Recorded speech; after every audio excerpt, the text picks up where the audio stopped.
Couple mini updates on the striker front when it comes to Gyokeres, Sesko and Isak. I'm going to go through them now. These come from, well, journalists that I wouldn't normally put at the forefront of Arsenal news, but certainly maybe at the forefront of news regarding the players we're looking at. For example, Portuguese press obviously would cover Sporting in great detail. They've got some interesting updates around Victor Gyokeres, and Northern correspondents at the iPaper telling us about Newcastle and the likeliness of pulling Isak out of that club. So let's go through it. It's all aggregated by Doc, who is an aggregator on Twitter. I've talked to him lots of times on the main Goonerverse channel because the level of aggregation of transfer news and any Arsenal-related news is very good. So I always encourage you to follow these accounts if you want to be kept up to date with this kind of stuff. But anything I think there's really kind of concrete kind of detail and evidence behind, weight behind is probably the best way to put it. I'll obviously cover it here on the Goonerverse too.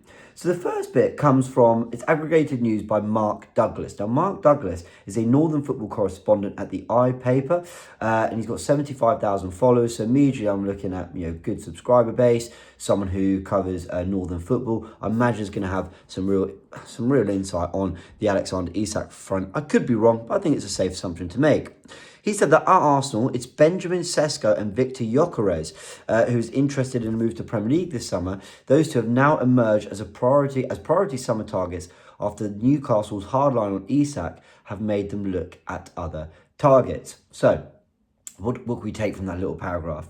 We'll talk about it being Sesko and Gyokeres in just a second. On Isak, I've got to be honest, there's no great news here. I think even if Newcastle were open to a sale in some capacity for Alexander Isak, there was going to be a hard line on him. What do you take from hard line? I take they have said it's going to take an enormous fee, that they don't want to lose the player, that very, very, very particular circumstances are where they would let the player go. In fact, it's probably even a harder line than that. What they're probably saying is he's not for sale. We don't want to lose Emirates, Tonali, Gordon, Isak, all these players. We've just won a trophy. We're chasing Champions League football. We're not going to do it. That might well be what they're saying, especially April 10th. I mean, if I just have a little look at the Premier League table, which I can just get in front of me here. Premier League. Newcastle are 5th. I mean, they're, because of Arsenal's win against Real Madrid, actually, we've just secured 5th place in the Champions League. That was a report I saw. That's been secured. So now Newcastle are ahead of Man City, a point ahead of them, with a game in hand as well. So they're looking in a good position for Champions League football. Obviously, Villa are chasing, City are chasing, Fulham a few more points off. So they're not absolutely secured there, Newcastle. But imagine that they've just sent the message, we're not letting our best players go. If they get a trophy in Champions League football, it's been an unbelievable campaign for Newcastle. And with all the work Arsenal have to do, I've talked about this on a video on the main channel, with all the work Arsenal have to do, I don't think they'd even reach the depths of 130, 140 million that Newcastle would want. And that's, again, even if that's maybe without Champions League football. So let's talk about the bit that is interesting in terms of, well, what next then? So he did say at Arsenal, Benjamin Sesko and Victor Gyokeres, who's interested in moving to the Premier League this summer, have emerged as priority targets. Look, again, no major news here. We knew this. But what is interesting is that those are the two that have kind of been put front and centre. So what we've got here is Sesko, who we wanted last summer, work was being done on him in the build-up to last summer. Obviously, we then looked at maybe pulling it forward in January, and now there's a chance that we could pick him up this summer. In fact, I think there's some kind of unspoken agreement, but there might even be a release clause in there for Sesko that basically allows him to go this summer. He signed on for one more year, but it was another year of development before he'd get the move, because there was a choice between Leipzig, Arsenal, Man United and Chelsea last summer. Now, Gyokeres, the reason it's interesting is kind of those two is because you got to remember 2 weeks ago, Gyokeres wasn't even someone we thought Arsenal was seriously considering. We were thinking Ekitike, we were thinking Ollie Watkins, we were thinking Mateus Cunha, we were thinking players like that. But it looks like it's these two have emerged as the front runners. One whose goal record is absolutely sensational, slightly older player, might not improve, but is he ready to now be the guy? I mean, with those numbers, if that translates to the Premier League, then oh my word.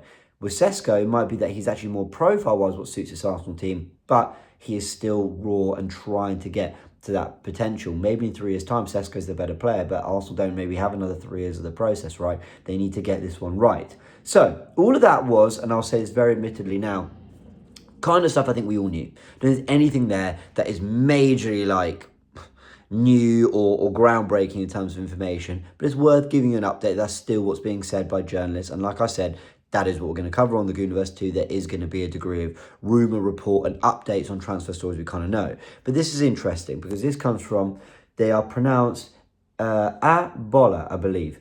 They've got 218,000 followers on Twitter. Must have subscribers earlier. Followers on Twitter, X. And they are one of the main news outlets in Portugal. Now, they've said that Arsenal are the most serious candidate for Gyokeres. This was 12 minutes ago this got aggregated. Sporting are prepared for an offer shortly after the season ends. And there is an agreement between Gyokeres and Sporting for him to leave at 70 million euros, which would be about 60 to 65 million pounds. Now, we knew this, we knew about the fee from Ben Jacobs. He told us this. But now Portuguese press company, you've got to remember, often when this kind of stuff happens, sometimes the press from the country that you're signing the player from will come with a very different kind of angle sometimes. Maybe almost a more protective angle of the club. So with Zubimendi, when everything emerged in the English press that we were basically set to sign Zubimendi, Spanish press came out and went, we're not so sure about this. This isn't completely secured. Yes, there's interest, but there's interest from others, and he hasn't decided, and he's all focused on Sociedad. That's not what's coming out of Portugal. They're saying that Arsenal are the most serious club for Gyokeres, that they are prepared for an offer Sporting, and that there is an agreement for him to go that £60 million that was basically doing the rounds in the English media too. So I think this gives the story a lot of credence. It's one thing if David Ornstein and all them are saying it already, that kind of makes you believe it. When Portuguese press are also saying it, I may think there's really something to it. I think Berta really wants this guy. At 70 million euros as well. Again, when I talk about maybe, foreign press being more protective of their clubs at times, you do kind of wonder, would they have... there is a release clause for Gyokeres, which is around the 100 million euros, should I say. They could easily have said, look, yes, there are clubs interested, but they have to pay the release clause. Again, that's not the story that's doing rounds. It is very much that actually, for 60 to 65 million, you might get him. So to sum up everything we've kind of learned, Portuguese press are supporting what was being said by the English media. They are saying that Arsenal are the most serious candidate for Gyokeres. We're also being told that Manchester United, and again, there's also certain updates I won't cover on the Goonerverse 2 because I'm thinking, okay, we really did know this. There's really no additional information here. But apparently Man United are going to rival Arsenal for Matheus Cunha. Then we know that we went for, that was by TalkSport, by the way, earlier in the week. And then we know that Ollie Watkins was a player we wanted in January. And by the way, he didn't start in the Champions League quarterfinals for Villa. So is he thinking, look, I'm maybe not quite as kind of committed to it all working out here. I mean, he's not important enough to 100% guaranteed start a game away at PSG. So is there a little something there? Or was Emery just sort of, really looking at it from a tactical perspective? Anyway, it doesn't matter. The point is, Watkins, Cunha, Sesko, Gyokeres, they're the four that for me have been the most talked about and the most likely. Osterman, I don't think is a goer, and I can't really think of others. Nico Williams is a winger. So those are the four. To repeat, Sesko, Gyokeres, Cunha and Watkins. They're the four players that I think Arsenal have a legitimate chance of having a genuine look at this summer. But is there anyone I should be missing? Some people put Ekitike in there. Let me know if there's others we should be talking about as well in the comment section below. To sum up the news, Arsenal most serious candidate, Portuguese reports supporting what was being said by English media. Isak, there's a hard line from Newcastle, and it's going to be Sesko or Gyokeres, according to correspondents in the north of England. There we go. That's your little bit of transfer updates on the striker front. Hope you enjoyed this video. Subscribe to the Goonerverse too if you haven't yet. If you do like this kind of content, obviously helps out a lot if you do subscribe. And if you like the videos, then it helps other people see these kind of updates too. And it helps the channel grow. And we can keep growing the Goonerverse community. But anyway, I'll shut up now. Hope you've enjoyed this. Catch you soon.